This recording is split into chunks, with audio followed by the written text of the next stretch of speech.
So it's 11, whenever you feel comfortable getting started. Hoping we can close that door since there's too much noise Yes. coming in. Okay.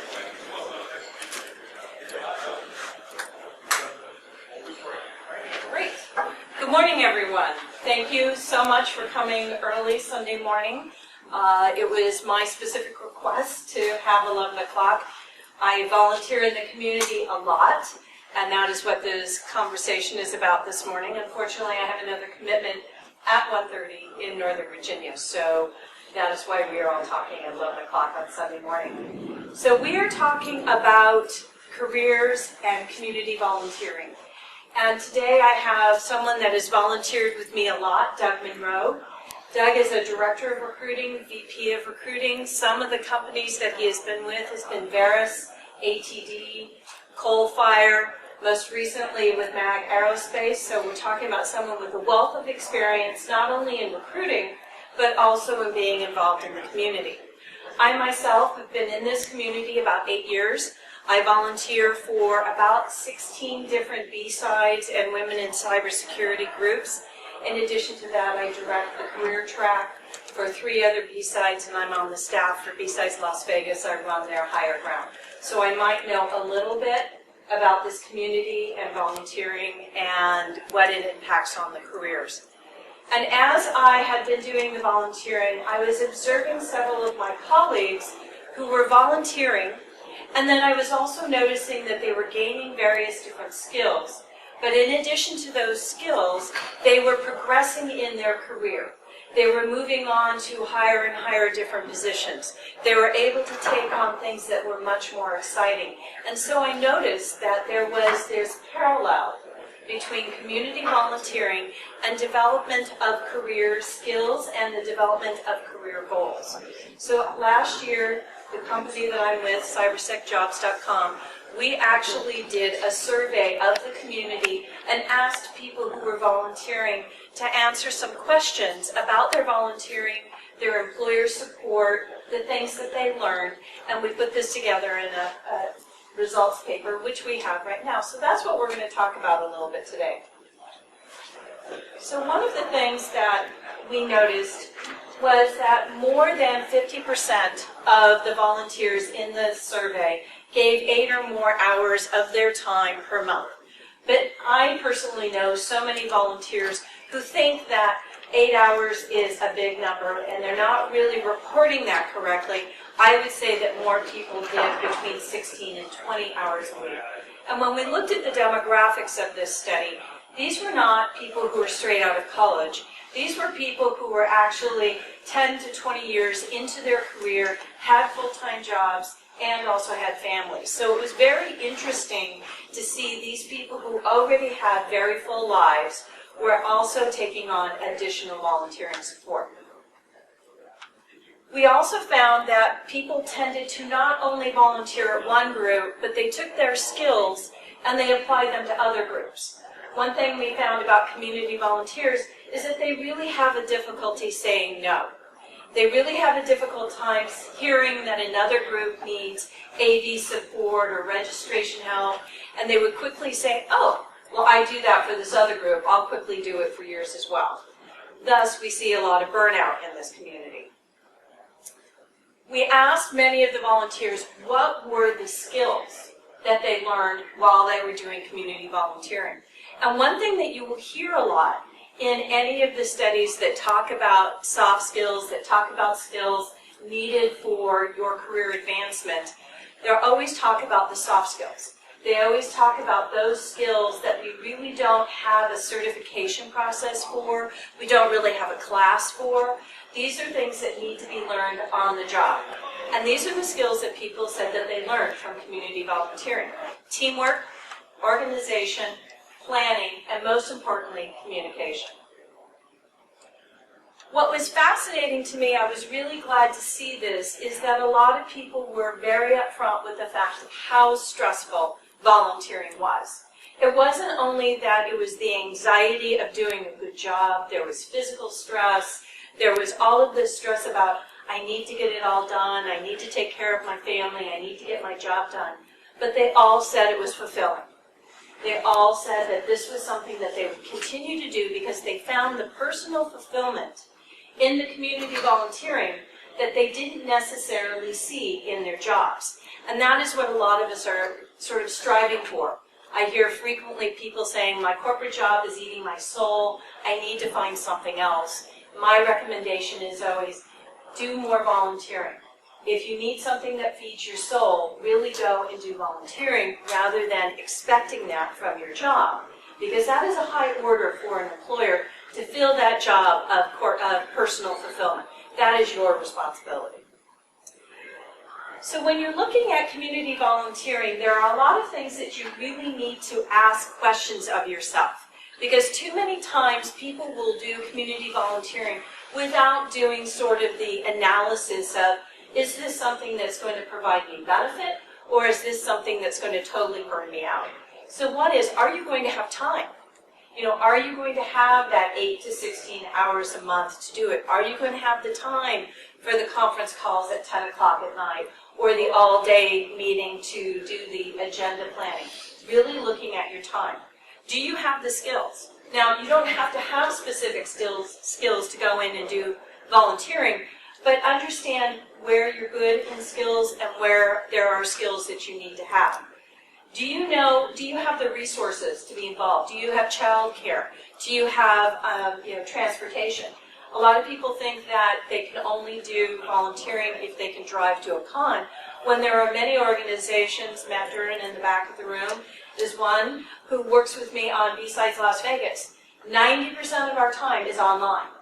So being precluded from being part of a staff of an organization that's maybe across the country, you only need to go there once, but all of the pre-planning, all of the organization, all of the communication happens online and ahead of time. Also, are you going to be able to involve your employer? And this is something that I want Doug to sort of chime in on. What would you do? How would you recommend someone involve their employer if you're going to be doing volunteering? Just make them aware. Go up through your chain of command, let them know what you're thinking about, what you'd like to participate in. In some cases, I think what you'll find is that your employer would want to like to participate as well.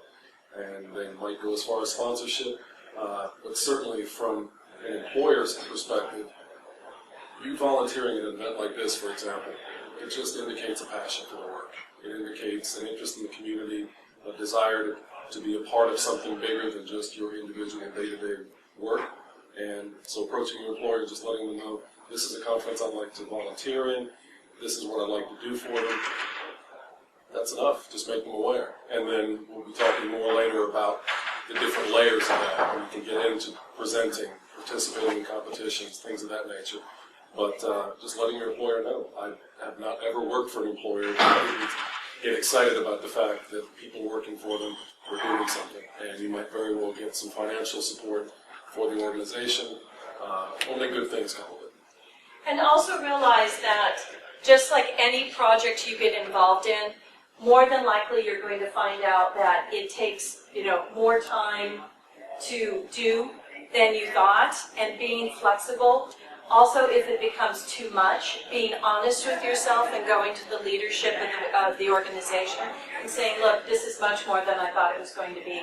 I either need help or we need to find a replacement. Because too many stories have happened in the con community where someone didn't think the job would take as much time as it did. It did. They did a poor job, which burned their reputation. And then at the end, the organization is sort of left handing, like, what am I going to do next? Also, who to work for. A lot of us are talking about con involvement, but you might want to say that there is, something associated with your child's school, there's something associated with your church, there's something else. It doesn't necessarily have to be one of the conferences. While this is something that a lot of us are involved in, it is something that you want to find personal fulfillment with. It's also something that you're going to have time to do. So it may be, as simple as being the treasurer of your school group, or, Boy Scouts or something. Some way that you're being able to get back into the community. Or are you trying to increase your network so that you can expand your professional network? There may be key people you want to work with. There have been several groups where I've wanted to work alongside of maybe Jack Daniel or Banshee or somebody who was part of the national scene, and I worked my way up to make sure that I had an opportunity to work with them because I found them very inspiring for myself. Are you trying to gain new skills? A lot of us go to volunteering and I'll go and I'll say I'm really good at marketing or at organizing events, but there are certain skills that I need and I need sort of a playground to play with it. I'll go in and I'll say I don't know a lot about Instagram or Facebook. I want to be that lead person because I want to teach myself how to gain those skills and be able to be a benefit to the organization. And then finally, are you that person that can provide critical skills? A lot of organizations are full of passion and they're full of grassroots energy, but they don't know about organization. They don't know about tax payments. They don't know about going out and getting sponsorship. They don't know about specific things that really make an organization run. Do you have those skills that you can bring to the organization?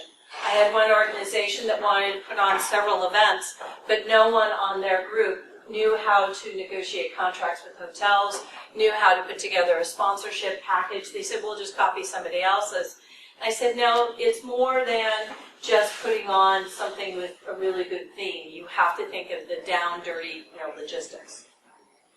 So, Doug, talk to us a little bit about, we have a lot of people in the room who have been part of various different volunteering groups. Do you want to see in a resume or a LinkedIn profile scopes and scopes of information, or what do you want to see in a resume and a LinkedIn profile about volunteering in the community? In the recruiting community, we're definitely interested in seeing that community involvement on your part. It can get a little overwhelming, and if you've got too much information, it can detract slightly from your overall profile. So the idea is to cherry pick. What's specific to your career? Because when you're putting together a resume or a LinkedIn profile, that's all about your career. So specifically, what are the highlights? Where did you feel you had the most impact or you learned the most? So focus on those. If you've got 2 pages of them on your resume, probably not a good thing. But if you've got half a dozen of the key things that you participated in, that's going to be a positive. And it's going to be something you can speak to when you get into interviews. Again, we're looking at it as the whole person. And I can tell you that you read a lot about how there's a cybersecurity talent shortage. To a degree, there's some truth to it. There's certainly stovepipes that are underrepresented. But I can tell you from looking at 100, 200 resumes a day at some points, there are a lot of people with cybersecurity experience in various different areas of the industry. What is sorely lacking, unfortunately, are consulting abilities. Because in the end, if you're working in a SOC, you're working on hardware, that can be sort of an isolated experience. But everything else is services. And those consulting abilities, the ability to communicate to a broad audience, the ability to lead a team, the ability to present to an audience that may not be terribly technically savvy, that is huge. And the experience you can gain from participating in these conferences and these events, that's what it speaks to, is your ability to work as part of a team, collaborate, perhaps lead something, perhaps present, and all of those soft skills are vital. I don't need somebody who can slap together a server. And I've got thousands of people I can pick up to do that. I need somebody who can represent my company as a consultant, be that expert in the room, talk to anybody, and finish a project to the satisfaction of that customer. And everything that you do at events like this is a contributor to that. So when I see it on a resume, I get excited. Now, are you looking for specific roles? Because one thing that I see when I look at a resume or a LinkedIn profile, someone will say, I gooned in DEF CON. Well, most people outside of this community don't know what gooning is. So you need to be very specific. I assisted with logistics. I assisted or supported or led security. You need to be sort of that educator to the recruiter or the hiring manager as to exactly what this means. Now, again, not putting in scopes and scopes of reports, but say, I would put in director of HireGround for the last 4 years, secured sponsorship, curated content, and recruited volunteers.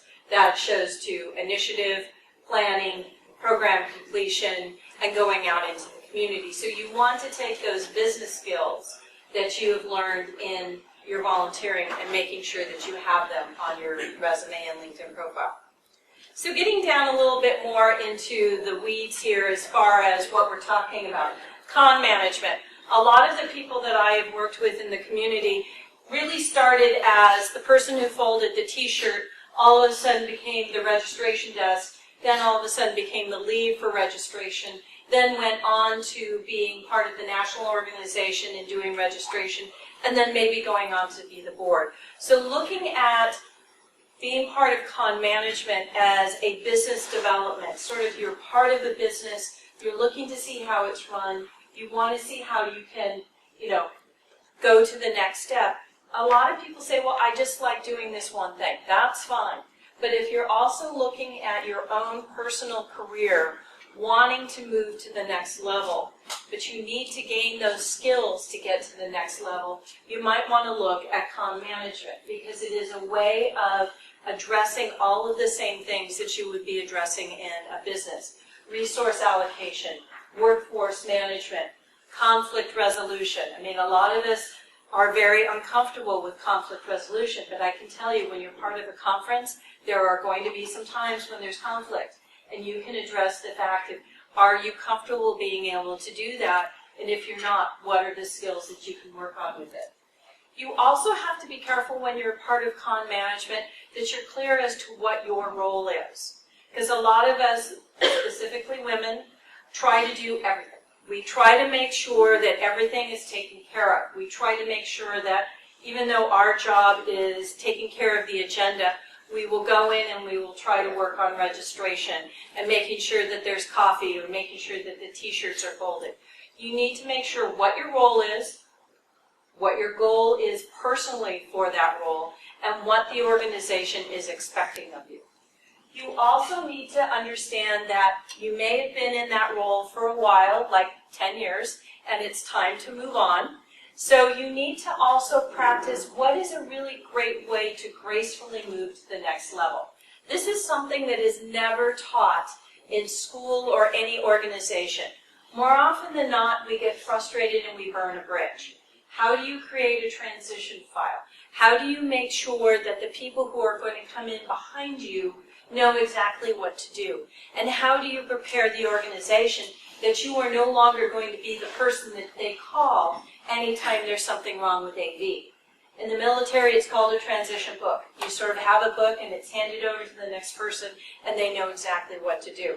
So using the con management as a way to be able to say, this is my role, it's time for me to move on, how do I transition? Because that will really benefit you in your professional career. When you're looking to move on, you need to be the person that says, I need to prepare my organization for my transition, I have to prepare my relief, and I also have to prepare myself. And also, let's talk a little bit about con management is year-long. How would I talk to my employer about being involved in a con? It goes back to the same thing, being open and honest and explaining what it is, what your role, what the con is going to be, what the expectation of time commitment is going to be, and making it clear that it's not going to impact your work, but also emphasizing the skills that you're trying to develop by participating in the con in this role. And as Kathleen said, it can be something simple. I just want to be a part of the team that greets, that makes the welcoming experience at BSidesCharm. I want to, as you progress, I want to be in charge of that team. But being able to relate those things to your employer and say, these are the goals that I have to get out of it. I'm not just going there to get a t-shirt. I'm going because I have a tangible skill that I'm looking to develop that very clearly is going to benefit my employer as well. And, it's also something to engage in if you're interviewing for a new job, letting them know, look, I do this other thing in the community. A lot of us who are involved with anything at Vegas, from DEF CON to BSides Las Vegas to Black Hat, we let our employers know like 6 months ahead of time. There's about 10 days the first part of August that I'm going to be out, and then the week afterwards I'm going to be sleeping. So you may want to let them know I'm going to have all of my projects done, all of my commitments done before I go, and then meet with them about 2 months beforehand and say, okay, again, I'm going to be gone 2-3 weeks the first part of August. That's right before Q4. What are we looking at? That shows your employer you're thinking about management, you're thinking about planning, you're organizing. You're not just sort of saying, my flight leaves in 2 hours, goodbye. You're not leaving them in the lurch. But that, again, shows them management experience. So competitions. You might not necessarily see competitions as volunteering, but I see them as being part of the community. And I really think it's a way that you can also be part of the community, but also learn skills. So, talk about, going for a competition and some of the work experience you think that people gain from competitions. Typically, in the scenarios that I've been exposed to the most, it's CTFs. So you're typically going to be in a team, maybe 3 or 4 people. So that, again, speaks back to teamwork, collaboration, role definition. And it is absolutely, it's a skills development. How do I apply the skills that I already have and hopefully elevate them? And certainly if you're collaborating with 3 or 4 other people, you're going to elevate your skills. They're going to know things that you don't. Very often what happens in these scenarios is that midway through, somebody drops out. So now I have the opportunity to redefine the team. And how did you do that? And experiences like that go to what's everybody's favorite interview question that gets posed 50 different ways. Tell me about a time when. Well, there you go. You may have something in your professional experience, but you can also use the experience you have in these competitions, even again, going back to the volunteering at events. Something unforeseen arose, and this is how you handle it. Because it doesn't necessarily have to be a one-to-one, this was in a pen testing competition. This was an event, a problem arose, this is how I dealt with it. And the same skills apply, whether it is in a technical role or something event management or whatever. So I always recommend when someone's looking at switching into another career or looking to expand their professional network, I really encourage them to look at competitions. There's cyber policy competitions, there's Wi-Fi hacking villages, there's car hacking. There are different ways where you can expand your network because you're in an environment where you're having to work closely with people, but you're also getting those skills that Doug was talking about. And what's interesting is that a lot of people go into the competition, they want to win, and then they go and have a beer. Really, when you're looking at a competition, I recommend you start just a journal page about the competition, and you say, this is what I expect going into this, 2 or 3 lines. Then you get into the competition, and you're, as Doug said, someone dropped out, or something happened unexpectedly, and you had to pull resources and work on that. And then you finished, maybe you won, maybe you came in third. Take 5-10 minutes afterwards on your phone, in your notebook, write down what happened, because as Doug said, you're going to get some of those questions during your interview process that say, well, when did you learn something? When did you fail? And a lot of times you can't talk about what you do in your own work. Having that other example from somewhere in a competition is a really great way of being able to share your management skills, but also your technical skills. So presenting. I always find it fascinating when people come up and say, oh, you present all the time, it's no problem, and you get picked all the time. Presenting is an entirely different ball of wax when we're talking about community volunteering. What I really love about this community is it's not people who are handpicked. We are all people who have to submit proposals and then make sure that we have a good enough case for the content committee to be able to pick you. Then you have to prepare your presentation, and then you have to get yourself to the conference, and then you have to make sure that you have all the technical stuff available. So it is really very important when you're considering presenting that you think on a long-term timeline. A lot of times when someone is putting out a call for proposals, it's anywhere from 6 months to a year ahead of the conference. You also then have to be very technically proficient to know how to fill out the submission. It can be everything from EasyConf, Google Forms, easy chair. There is no one universal conference proposal submission systems out there. If you want to know one that's a good one to train on so that you know how to practice, look at the Grace Hopper proposal submission. It is 8 parts, it is 12 pages long, and it is bigger than Black Hat or RSA as far as a proposal submission outline to do. So that is a really good one to work on. And any of the material that you use for that, for any one talk, you then have content ready to be able to cut and paste into any other proposal. But also understanding learning with rejection. You know, a lot of us don't like to be rejected. And I can't tell you how many proposals I've submitted that have been rejected, more than I would like to say. And I always take it personally. And it's not that. It's not that it's personal. It is that I did not present my case well enough, or that someone else presented their case better than I did, and they had better content for that specific conference. So just understanding it's a numbers game. You have to keep submitting. You have to keep making sure that your proposals are really good. The one thing that people rarely do is ask for feedback. I actually submitted to ISC Squared for their most recent conference, and out of 300 submitters, I was the only one that asked for feedback. I know that because the guy sent me, he goes, you were the only one that requested feedback. And he gave me some very concrete feedback. And what's interesting is I'm on content review committees for proposals in various different conferences, and I always give a thumbs up, thumbs down. I now know better. I know how important it is to the person submitting the proposal, how they like what we've submitted, and getting that feedback. So I try to take more time in doing that. It's also building the confidence. I can tell you I present 3 times a month, have done so for the last 12 years. I still get nervous. I still wonder if, you know, there's going to be a fire alarm, which has happened in the middle of my presentation. If the electricity is going to go out, which has happened in my presentation. If there's going to be a bomb threat, yes, that's happened during my presentation, and you just get used to it.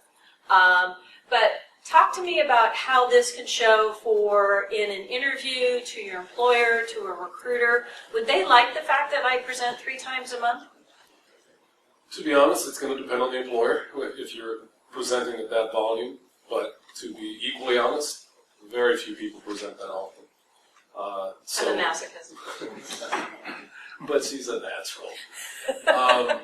So I wouldn't be terribly concerned about that. If you find yourself to be that popular and able to manage the processes that effectively, it won't necessarily be a negative, but obviously if you are that busy and we're employing you for 40 hours a week, there would be a concern. But to present a few times a year, again, it just speaks to all the positives. Because typically your employer is going to have at least a general sense of the work that goes into preparing that presentation, that proposal. The fact that there's a numbers game, that you undoubtedly had some rejected and had to take the lessons learned and apply those to your next submission. So in general, there's really no downside. And that experience, again, when I talked about consulting skills, it's not just being able to stand up in front of a room full of people and tell them about the project you're working on, describe next steps, what have you. It is the ability to the written word. It's a lost art. So the more times you have to put, finger to keyboard and put together a proposal, the better writer you're going to be, the more concise. It's a technical writing exercise. And the more you do it, the better at it you get. And that is absolutely applicable to the work that you're doing. I can almost guarantee it. There are precious few people that get away with not having to write a report about something. So all the skills apply, and short of the 3 times a month, I don't think you got anything to worry about. But what's also interesting is that you have to decide if this is something that you are going to let your employer know that you are doing. I know a lot of people who present in the community, and they make sure that where they work, who they work for, even their name of, that they work under is not part of the proposal. You have to decide, knowing your internal culture of your company, if they're going to be supportive of this or not. I was mentoring someone on doing proposals, and I was very happy that she actually gave herself a goal of presenting 12 times in 1 year. She actually worked for a Fortune 50 company, and she knew that she had to go through the process of getting approval for every single one of the submissions. She had to get approval of the material that she submitted. She had to make sure that the images were, conducive to the brand of the company. But they also paid for her travel to Brazil, to Spain, to anywhere in the country, and they paid for all of her expenses and got her paid time off. So you have to decide what the trade-off is, because a lot of times if you say, I want to present at this conference, I actually had one of my speakers had to pull out for the Diana initiative because her employer said, no, we're not paying for that travel to Vegas. So you have to decide, okay, do you have your own wherewithal to drive, fly to those various different conferences, or do you want to ask your employer to do that?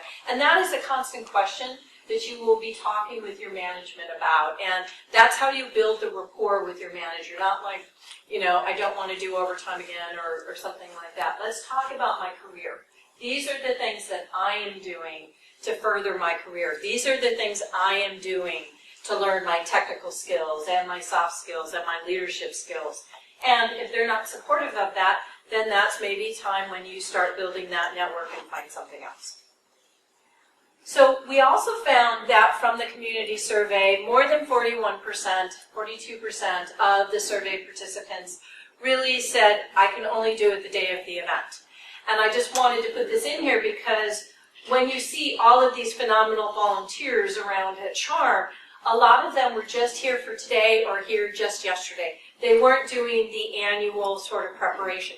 You still learn those valuable skills coming for just the day of the event.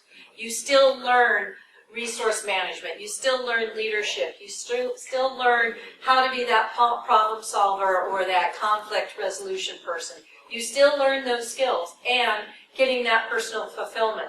So if you don't have the time to be able to do something year-long, but you only have time to do it one day out, I can tell you that it is absolutely phenomenal to those of us who have been working all year to have that new, vibrant energy that comes in the day before the event, and you've been dreading folding all those t-shirts, and there are 5 very excited people ready to fold t-shirts, and you're like, oh, thank you. So it's great teamwork. So if you can only do the day of the event, don't think it's not a good thing. Just say, I will always be there the last Saturday of April to make sure that registration happens for BSidesCharm, and I know many of the organizers would be happy. What I also wanted to remind everyone is that there are many different ways to find a job, but the one that has always been the top has been referrals within your network. We were just helping a few people this morning with some referrals. So understanding that if you're going to be looking for a job or you want to keep your ear open to other jobs, you have to have an expanded network. But if you have that same group of people that you've always moved from one group to the other or one employer to the other, you're not expanding your network. You are not expanding your opportunities to connect with other people. So using the volunteering to work with different people, have connections, be professional, follow up with them, make sure you're connected with them on some social media so that if you needed to put feelers out, we were trying to help someone earlier who wants to find a job in a particular company. I happen to know them. We did introductions. So it's still about those personal interactions and those personal introductions. So definitely use volunteering to build your network. There are so many negative things we hear about our industry. No matter what you look at, you will always see something negative about our industry. And the one thing that I loved when we saw this as a result in the survey was that 94% of the people involved in any kind of volunteering felt that they were having a positive impact on our industry. How many things can you say in this community make a positive impact? We hear about the negative impact, we never hear about the positive impact.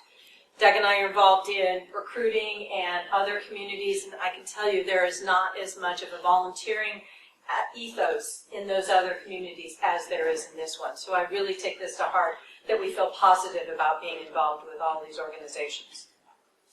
Just wanted to sort of highlight again the skills that a lot of people saw when they did volunteering, be it one day, be it all year long. 81% felt that they had better teamwork skills. And there is rarely an opportunity within employment that you are going to not have to work with a team, that you're going to be a sole contributor. Most of the work that's done is definitely through teamwork.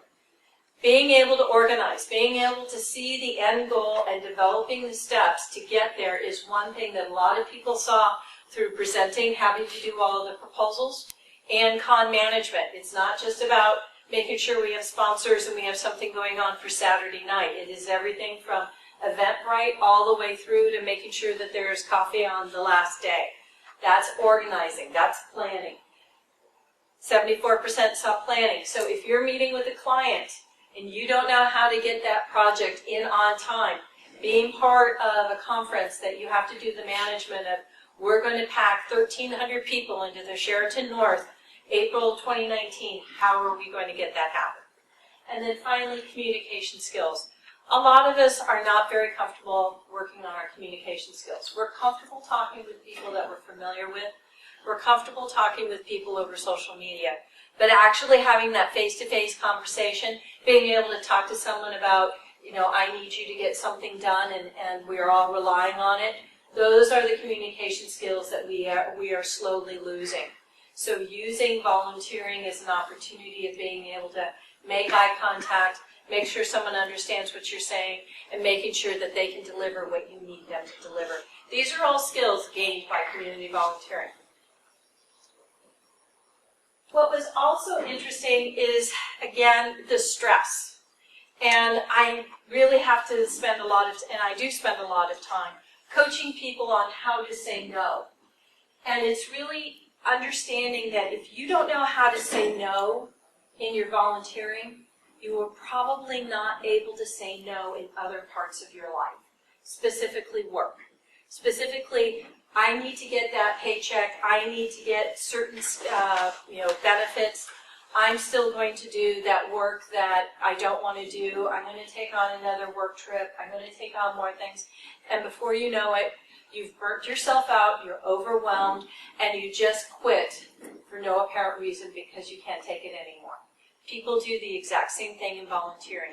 So I say, look at what you're doing in volunteering, and you may find a very close resemblance to you doing that also in your professional life. Use being able to ease yourself out of one role and move it into a next, gaining those skills, is something that you're going to be able to do in your professional life. Because none of us like to leave one job and move on to the other, but it speaks volumes to be able to move with grace and professionalism from one organization to the next. Being able to create a turnover file. I can't tell you how many times I've created a turnover file and it has made me appreciate the involvement I've had with an organization, but also my employer has appreciated that, wow, I did a lot and they didn't know about it. We're actually doing that with BSides Las Vegas right now, making sure that we all have our transition files. Doug, do you see people who just sort of burn bridges and don't move on gracefully, and how does that impact their career if they burn a bridge and everyone knows about it? Well, sadly, we do see it, and it's almost invariably unnecessary. But to Kathleen's point, if you see that something isn't working for you, you have to communicate it. But the burning bridges, obviously there are tens of thousands of people who work in this community, nationally and internationally for that matter. And yet it's a tiny little community. And so if you leave a negative impression, there's a strong likelihood that somebody in the next opportunity that you seek is going to know you or know of you.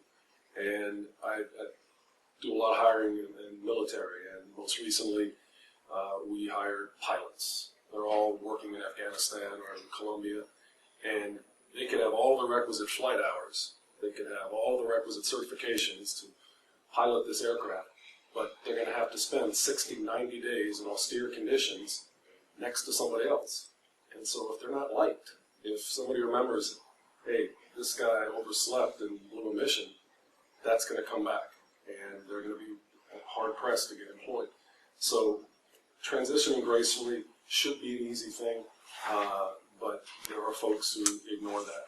And something else that Kathleen touched on in terms of the difficult communications you have, some of those are, I have to say no to this. Ask for help, ask for mentorship. That's another wonderful thing about community events like this.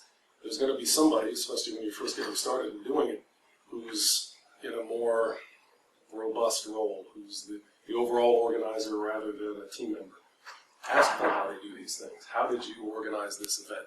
How did you decide how many people were going to be at what station? And specific to this conversation, if I get to the point where I'm not going to be able to meet my commitment, how do I let somebody know that? So seek out the mentorship. If you're the smartest person in the room, you're in the wrong room. So by all means, get the information from the people that have it. What was also interesting is finding out how much employers supported people who were volunteering in the community. So it was fascinating to find out that almost 80% of the people in the survey actually had employers who supported their efforts. So I was actually having a Twitter conversation about this the other day, is that people were saying, oh, you know, I don't tell my employer that I volunteer, I don't think they'll support. I pointed them to the survey. 80% of the people who are out there who are involved in the community actually have their employers involved with supporting them. It's either sponsorship, it's giving, the number one benefit was being paid time off to be able to do this. So let them know that this is an industry standard now. This is not something I just want to do on my own. This is something that is very involved within the community. It was also fascinating to see how this impacted if people were going to stay with their current employer or not. So more than 60% said that they stayed with their current employer because of the volunteering support that they provided. So one thing you hear, not only that we have, you know, a shortage of talent, is that we also have a revolving door as far as good talent coming in and then quickly leaving. Being able to go to your employer and say, I would really like to stay here, but I would also like to be more involved in the community. Let's see how we can develop a plan where I can have some time off. Maybe you might want to get involved with this as well. But then we also asked how many would move to a new company if that company provided support for volunteering. 97% said that they would move to a new company if that company provided more than 25% paid time off to be part of the community volunteering. So again, interesting statistics that you can have in your back pocket as far as talking with your employer. Don't beat them over the head with it, but educate them. Let them know, hey, this is the industry standard right now. This is how other companies recruit and retain their strong talent. And going to that point, so what would be some of the key things that you would look for from one of your employees to make sure that you knew of their involvement in volunteering? How would you want that presented? When would you want that presented? And what were some of the key things you would want me to tell you? Early on, and to all the points that Kathleen made previously, and a lot depends on the size of the company, but for better or worse, your involvement in these events, you are representing your company. One way or another, people are going to know who you work for. And so your employer needs to know. Most companies that I'm familiar with are supportive, but your best approach is going to be to go through your chain of command and say, again, explain, these are the events I'd like to attend, these are the roles that I hope to play in them, this is what I hope to gain. Because you're exhibiting, again, passion for the industry, passion for learning, and a desire to continue to grow. Now, this is anecdotal. It was not as large a pool as the CyberSec jobs survey, but when I was with Coalfire, we did an internal data analysis, and what we found was our attrition rate for people who participated in the community was lower, significantly lower than it was for our overall staff body, and also performance evaluations were higher. And in fact, we instituted a program where we put in a little point system. So participating in events, it could be in events. We factored in new certifications, all that good stuff. But we had a point system established. So by attending, you get X number of points. By participating as a volunteer, you get Y number of points. By presenting, you get Z number of points. So all of those things factored in, and this is for your bonus potential. And what we found is that accelerated the curve of those other positives, performance evaluations and lessened attrition. So all of what has been presented here, I can tell you anecdotally, in a pure cybersecurity services environment, is true. And employers are increasingly aware of it. But if you can go in and explain what you hope to gain, why you're attending this particular conference, it goes miles to getting things done. Because one of the things that we all think, we think that our con involvement or being involved in the community, we should not be sharing with our employer. Really look at it as a partnership. You can leverage your partnership with your employer by letting them know that you're part of the community. I can't tell you how many conference organizers I've talked to, and I said, did you ask your employer to sponsor? Resounding no. And it's really interesting, I've found within this community that people want to separate church and state between what they work at. I'm seeing a nod in the background. Did you ask your employer to sponsor? You did? And he did. Great. So this is it. This is more about showing your passion for the community, showing your passion for your professional development, but also engaging your employer in all that process. So just sort of the key takeaways from this from the survey and from community volunteering. Obviously networking, as I said, number one way to find a job is to have someone refer you in. Building skills, you may think that you're technically proficient, but if you have to be on the content committee, reviewing the agenda, you might find out more about what's going on in the community than just reading what you see on your flip pad. Positive impact on the community. I can't tell you how many times I hear people say my soul is being eaten. Well, believe me, the people who are part of cons don't feel that way because they are giving back and they're feeling that fulfillment. And also, it's really a very important thing to have other experiences to be able to share during your interview process and during any kind of job search, because you're always going to want to expand what you're doing. Your job might not always give you the challenges that you're looking for. So if you're part of the CTF and you're part of building that crypto challenge, or you're part of something else within a panel discussion, you're constantly going to be challenging yourself to new skills and new experiences, and that is how we keep growing in our career. From a company standpoint, obviously a way to retain top talent. This is a way that you can keep the attrition down, definitely keep the retention up. Being able to get out there and build the employer brand. So many of the companies that I know that come to my company and say, help us find candidates, my first question is, what's your employer brand all about? And they're like, we have really great advertising. I said, no, that's not the answer to my question. What is your brand? How are you perceived in the community? How do people, when they look at your logo, do they go yay or do they cringe? That is what can be changed around by being part of the community. Support professional development. We all know how expensive it is to get certifications, to get training, but there is no certification or training out there for soft skills. So this is what you're looking for when you're looking at professional development through community volunteering. And also knowing that getting to know the community and building your long talent pipeline. Being able to say, I don't need 6 pen testers right now, but I know the conference that they're part of.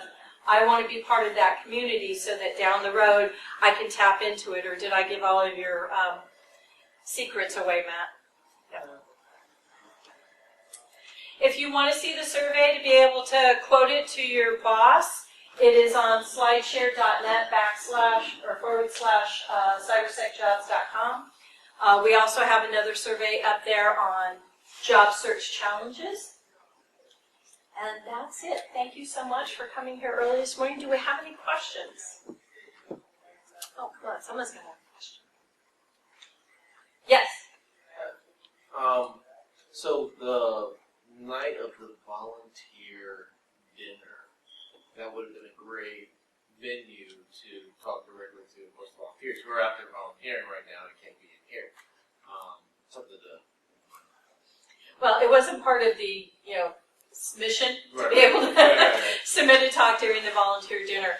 But it is, I started volunteering more than 35 years ago. And I've always volunteered in a variety of different roles, from founding organizations to, just being the marketing. It's always a really great way to be able to give back, but it's also a really way to challenge yourself in a good way. Not, some of us may like climbing walls or doing, gladiator or something like that. That's not something I'm going to do. But if I find an organization that has a really poor brand or has a really poor marketing, or their con isn't very well organized, I might walk in and ask them if they need some help. It's definitely a way that makes my overall life more fulfilling. How about you, Doug? You volunteer in different ways.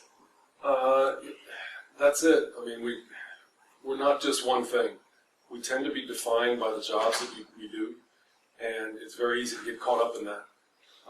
But we are all complex beings, and you need something more than just your job to feel fulfilled, to get out of bed in the morning excited about what the day holds.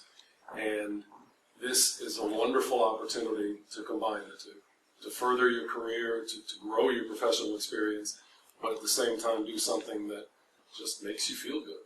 And you don't get that opportunity every day. And one thing I would add, just because it's come to my attention a little bit fairly recently, if you're lucky enough to present, then very often it may be recorded.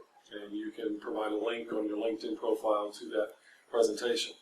If you haven't had an opportunity to present, but you've got something you're working on, podcast it. I wouldn't recommend you put the first one up on your LinkedIn profile. There's an art to the podcast. But if you can put together something, even that doesn't necessarily get accepted at a con, and present it yourself, and once you've honed the skills to present well, then it's something you can link to your LinkedIn profile, and it gives people, it's a living resume. It's a living, hey, that was brilliant. You got a new tweak on a PowerShell script. Now again, making sure your employer, is aware that you're doing this, and it doesn't impact anything that that's proprietary to what they do. It's a great way to advertise yourself.